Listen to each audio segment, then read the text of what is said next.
Okay. Oh, yes. So I just wanted to bring these to people's attention. These are three things that I see people make goof ups on. By the way, if you do a goof up, correct it ASAP. As soon as you realize you may have done something wrong, you need to correct that, because that goes a long way with the IRS in kind of giving you kind of forgiveness if they do, correcting it very quickly. So the first one that I have seen is that people aggregate RMDs between different types of retirement accounts. So here's a little quiz, and it kind of gets to this point. So let's say you have 4 retirement accounts.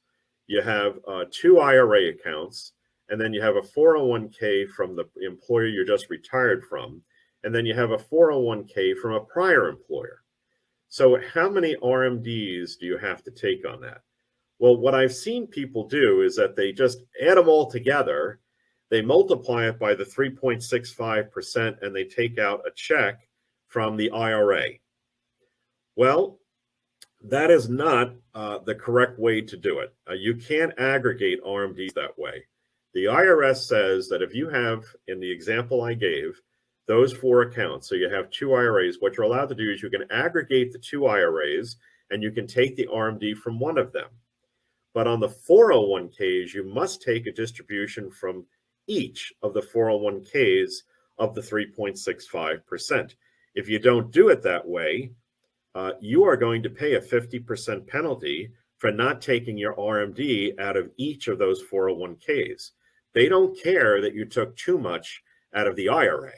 What they care about is you didn't touch the 401k. So you can't aggregate those accounts. You can aggregate IRAs. You cannot aggregate 401ks or 403. So just be aware of that's the rule. The second thing I see is that people are aggregating RMDs between spouses. So, and this occurs, okay, they're both turning 72. Oh, this year we'll just take it out of yours. No, it's called an individual IRA, okay, individual retirement account. Each person has to take out their RMD. So if you're turning 72 and your husband is turning 72, you each have to take money out of those accounts. That's how it works. And then thirdly, you forgot. You forgot to take the RMD. Life got in the way. You got very busy. You need, if that's you, you need to correct that ASAP and get the monies out of the account. So that's the third mistake that I see, is that you just plainly forgot to do it.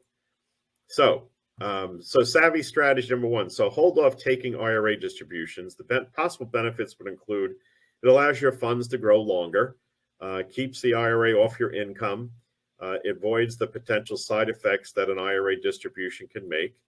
Kind of the downside of holding off is that as your IRA grows, so does your contribution that you have to make to Uncle Sam. Because remember, that's not all your money. At 72, you have to start taking money out. There's no more waiting. You have to start taking money at 72. IRA distributions in future years may push you into a higher tax bracket.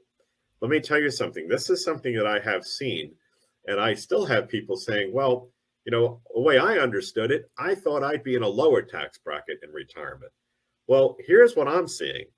If your husband is due a pension, because this is of the age group that still got pensions, and you get a Social Security check and he gets a Social Security check, if you're getting 3 checks in the mailbox each month, before we get to the retirement assets, the IRAs and the 401ks, that you have to take money out at age 72, I often will see folks in a higher bracket.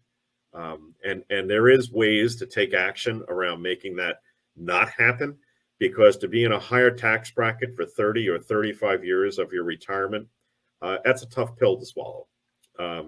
Possible future side effects may not be an issue now. Increase the amount of Social Security benefits that are subject to tax, and increase Medicare Part B and D. And then future taxes might be indeed higher.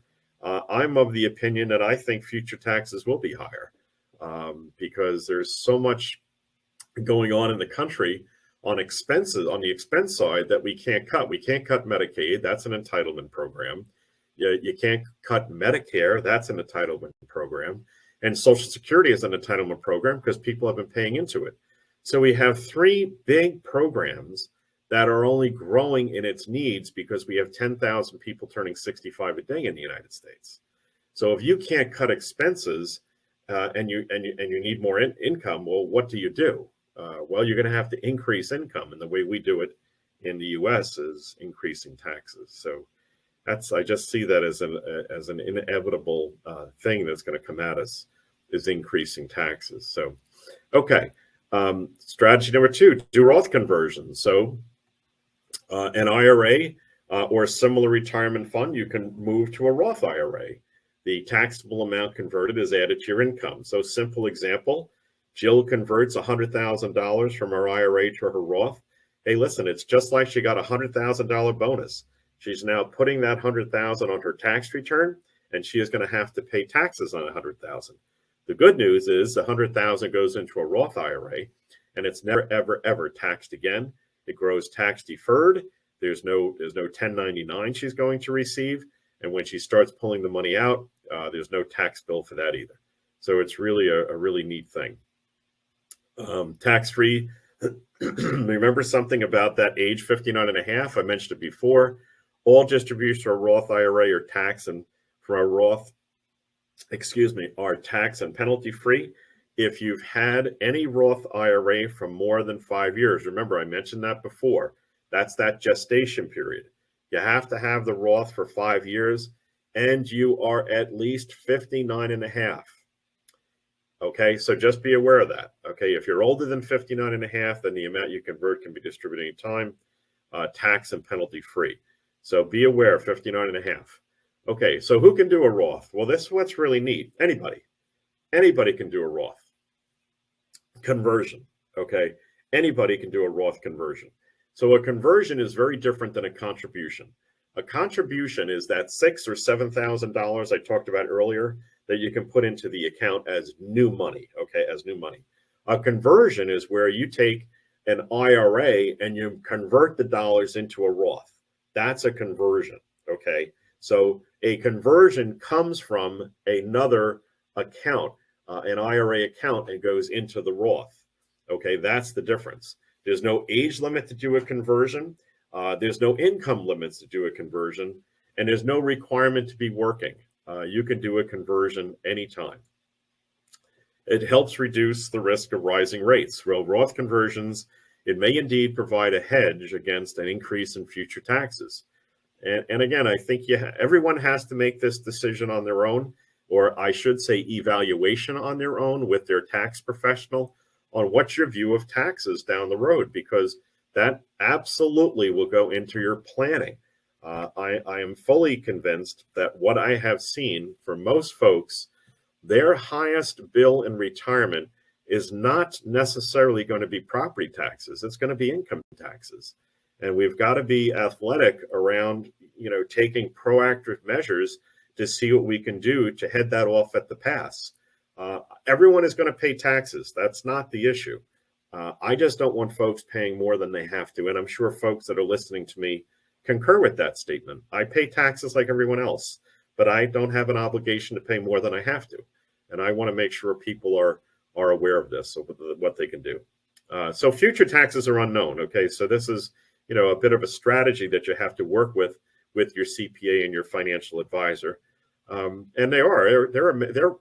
taxes in retirement are a concern for folks right up there with prescription drug costs. I can tell you that is a huge concern with our retirees. That what are drugs costing? So, and this income tax is another one. The conversion allows you to pay the tax at today's known rates. That's what it does. It can help manage other costs tied to income, like Social Security benefits that are included in income and Medicare Part B premiums. So Roth IRAs have no required minimum distributions. Sometimes I do a class on IRA planning, and in the class, which I'm demonstrating here, I'll ask people, I said, so what's the RMD that you have to take on a Roth? And people sit there kind of like, there is none. It makes you think. That's correct. Roth IRA, remember, you already paid the taxes to be in the Roth. So there is no requirement to take any money out. You can let it grow and accrue forever, until you die. And then it'll go to as an inherited account to your beneficiaries. And even in that situation, when your beneficiaries inherit a Roth, they basically can let it grow for another 10 years, tax deferred, and then they can take all the dollars out tax free. It's really quite a deal. So you decide when you want to take distribution. It allows the account to grow uninterrupted, tax free for life, and can provide tax free inheritance to heirs. By the way, this is a big one here. So many of the folks that I work with, when they do Roth conversions, they still have full access to the money. Don't get me wrong. But that Roth account really is a neat account from a legacy standpoint to transfer to your heirs because of that, additional 10 years that they can let it grow. It's really, really pretty fabulous. Or they can take it out, no tax. But they get, a nice option there. So that's a good thing to have. So the Tax Cuts and Jobs Act made a big change. So it eliminated recharacterization. So if you're not familiar with what that was, so you used to, okay, this is no longer, but you used to be able to do a Roth conversion and then do a do-over. And maybe the tax bill that came in was bigger than you thought. These are things you should have thought of before you did it. But, for whatever reason, you wanted to do a do-over. Well, you could. It was called a recharacterization. Okay, but now you're stuck with the conversion. In fact, you better make sure that you want to make sure that what you're doing with the conversion is indeed what you want to do. If you're thinking, well, hey, the tax bill is higher than I thought it was going to be, tough luck. You've done it. You actually phase yourself out of a credit. Well, you've done it. The investment dropped in value after you converted. By the way, there's no guarantee that the dollars you convert or the positions that you convert from an IRA to a Roth are going to retain value. Or you change your mind for whatever reason. Well, too bad. There's no recharacterizations allowed anymore. So if you're going to do a Roth conversion, please answer these 3 questions with a yes. Firstly, do you have a rough idea of what the tax bill is going to be?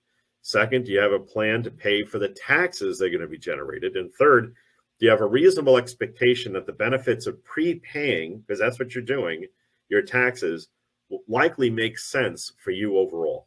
Okay, for you overall. If the answer is not yes to each of those, then you probably shouldn't do a Roth conversion. Okay, so and you have to know these answers and think about this before you do the conversion. Okay, favorite strategy of mine when we're going after Roth conversions is something very simple. Very simple. It's called filling the bucket.